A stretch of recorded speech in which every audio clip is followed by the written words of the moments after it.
तो मूवी की शुरुआत में अफगानिस्तान के बॉर्डर को दिखाया जाता है और फिर एंट्री होती है टोनी स्टार्क की।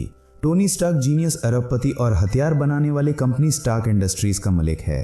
उस आर्मी के पास वो अपने कंपनी में बने जेरिको मिसाइल की टेस्टिंग के लिए आया होता है। जेरिको एक ऐसी मिसाइल है जो किसी भी देश को तबाह कर सकती है।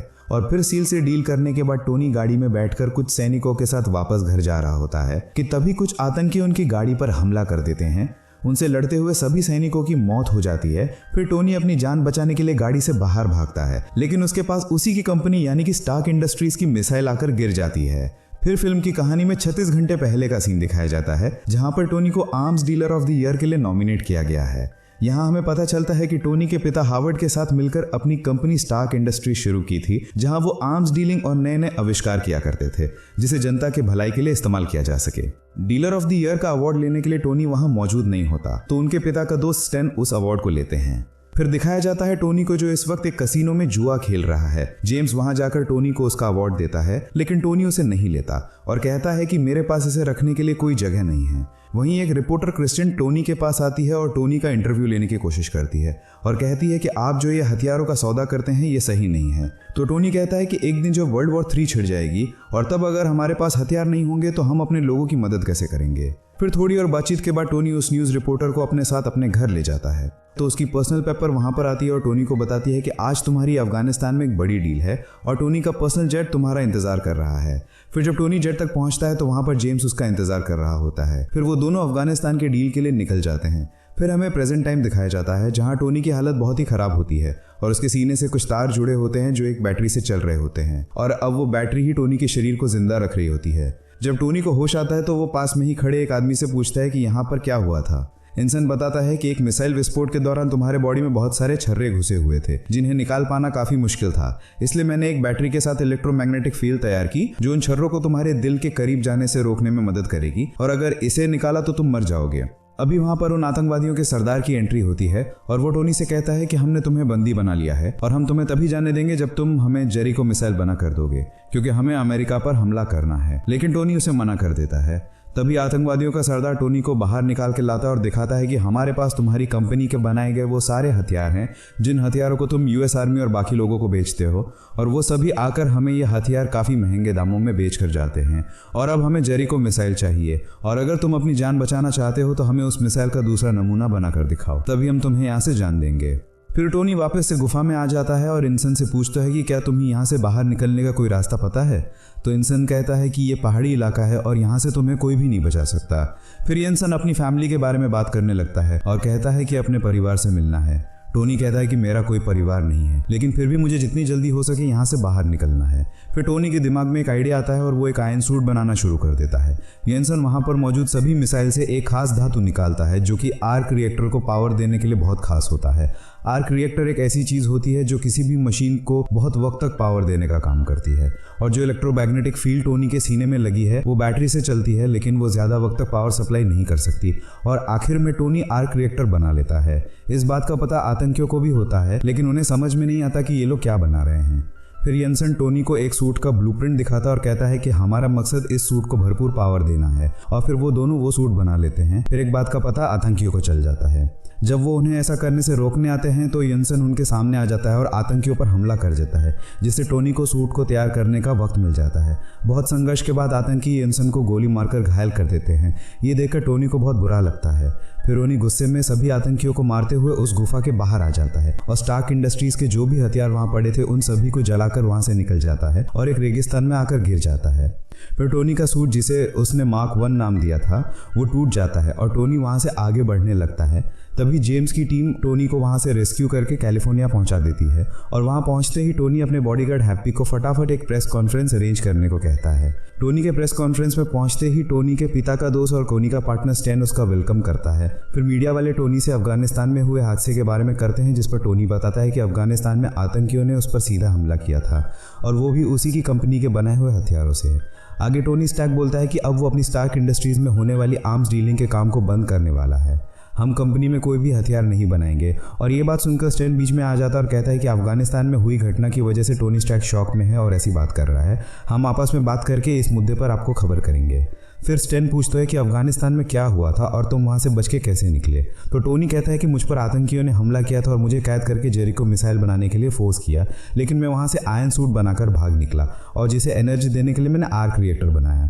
फिर टोनी उसे अपने सीने पर लगे आर्क रिएक्टर को दिखाता है। उसे देखकर स्टैन कहता है कि ये तो बहुत ही शानदार खोज है, हमें इसे पूरी दुनिया के सामने लेकर आना चाहिए, लेकिन टोनी उसे मना कर देता है और वहाँ से चला जाता है। अब टोनी अपने घर के ही लैब में आर्क रिएक्टर को इम्प्रूव करता है और उसका एक नया वर्जन बनाता है। फिर उस नए रिएक्टर को अपनी बॉडी में फिट करने के लिए वो अपनी सेक्रेटरी पेपर्स को बुलाता है। पेपर टोनी के बॉडी से पुराने आर्क रिएक्टर को निकालकर नया रिएक्टर फिट कर देती है। फिर हम देखते हैं कि आतंकियों को रेगिस्तान में टोनी का बनाया हुआ मार्क 1 आयरन सूट मिल जाता है और वो लोग उसके सभी टुकड़ों को एक एक कर जमा कर लेते हैं। इधर टोनी अपने लैब में एक नए सूट पर काम करना शुरू कर देता है और उसे मार्क 2 नाम देता है। हम देखते हैं कि टोनी मार्क 2 सूट को तैयार कर उसकी जांच करने के लिए अपने घर से आसमान की ओर निकल जाता है। और क्योंकि टोनी को मार्क 2 की कैपेसिटी का पता लगाना होता है, इसलिए टोनी अपने आई जार्विस से कहता है कि सूट में फुल पावर सेट कर दो, जिससे मैं ज्यादा से ज्यादा ऊंचाई पर जा सकूं। और जब टोनी आयरन सूट के साथ आसमान में 80,000 फीट की ऊंचाई पर पहुंच जाता है, मगर उसके बाद उसके सूट पर बर्फ जमने लगती है और उसके सूट का सिस्टम बंद हो जाता है, जिसकी वजह से वो जमीन की तरफ गिरने लगता है। लेकिन वापस जमीन की तरफ आते ही सूट से धीरे धीरे बर्फ हटने लगती है और सूट फिर से स्टार्ट हो जाता है। अब इसके बाद टोनी मार्क 2 की टेस्टिंग करके अपने घर वापस आ जाता है, जहां उसे अपनी लैब में एक रैप किया हुआ गिफ्ट मिलता है जो उसे पेपर ने दिया था। उसी बॉक्स में उसका पुराना आर्क रिएक्टर था। ये देखकर टोनी को काफी खुशी होती है। इसके बाद अपने नए आयरन सूट की टेस्टिंग करने के बाद टोनी को पता चल जाता है कि मार्क 2 सूट में ज्यादा ऊंचाई में बर्फ पड़ने की दिक्कत है और इसके लिए उसे सूट के बिल्ड डिजाइन में कुछ चेंज करने होंगे। तभी टोनी को टीवी न्यूज से पता चला कि स्टैन ने एक बड़ी पार्टी ऑर्गेनाइज की है और सिर्फ उसे ही इनवाइट नहीं किया। ये देखकर रोनी सीधे पार्टी में पहुंच जाता है। उसे पार्टी में पेपर मिलती है और वहां वो दोनों साथ में क्वालिटी टाइम बिताते हैं। तभी ड्रिंक लेते हुए टोनी की मुलाकात क्रिस्टन से होती है, जो उसे कुछ तस्वीर दिखाई और बताती है कि जिस जेरिको मिसाइल को उसने अफगानिस्तान में बेचा था, अब वैसे ही बहुत सारे मिसाइल अफगानिस्तान के गुलमिरा गांव में देखे गए हैं। इस बात से टोनी को बहुत गुस्सा आता है और उसका सीधा शक जाता है स्टैन पर। टोनी की ये पूछने पर कि उसने ऐसा क्यों किया, स्टैन कहता है कि ये बिजनेस है। टोनी को ये बात सुनकर बहुत गुस्सा आता है। फिर घर आकर टोनी को पता चलता है कि अफगानिस्तान के गुलमिरा गांव के अंदर आदमियों को इकट्ठा किया जा रहा है। इसके साथ ही औरतें और बच्चों को जान से मारा जा रहा है। इस बात से टोनी को और ज्यादा गुस्सा आता है और वो अपने सूट को नई टेक्नोलॉजी के साथ पहले से और ज्यादा अपडेट करने लगता है। अपना नया आयरन सूट बना लेने के बाद टोनी अफगानिस्तान के गुलमिरा गांव के लिए निकल जाता है। वहां पर पहुंचकर वो सारे आतंकवादियों की धुलाई कर देता है और वहां रखे हुए स्टार्क इंडस्ट्री के हथियारों को तबाह कर देता है। इसी तबाही का पता अमेरिकन एडवर्ड्स एयरफोर्स को चल जाता है और वो ये पता लगाने की कोशिश करते हैं कि आखिर किस प्लेन ने वो तबाही मचाई है। जांच से उन्हें पता चला है कि ये एक छोटा प्लेन है, जिसके बाद वो अपने फाइटर जेट्स को उसके पीछे लगा देते हैं। वहीं टोनी स्टार्क अपने दोस्त कर्नल जेम्स रोड्स को फोन करता है और कहता है कि तुम जिसे प्लेन समझकर फाइटर जेट्स को मेरे पीछे लगा रहे हो, वो कोई प्लेन नहीं बल्कि मैं हूँ। साथ ही टोनी स्टार्क उसे यह भी कहता है कि अपने जेट्स को यहाँ से हटाओ और मुझे जान दो।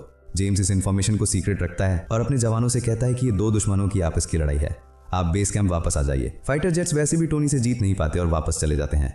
मीडिया के लोग जब जिम से अफगानिस्तान में हुई तबाही के बारे में पूछते हैं तो उन्हें बताता है कि वहां दो दुश्मनों के बीच में आपस में लड़ाई हुई थी।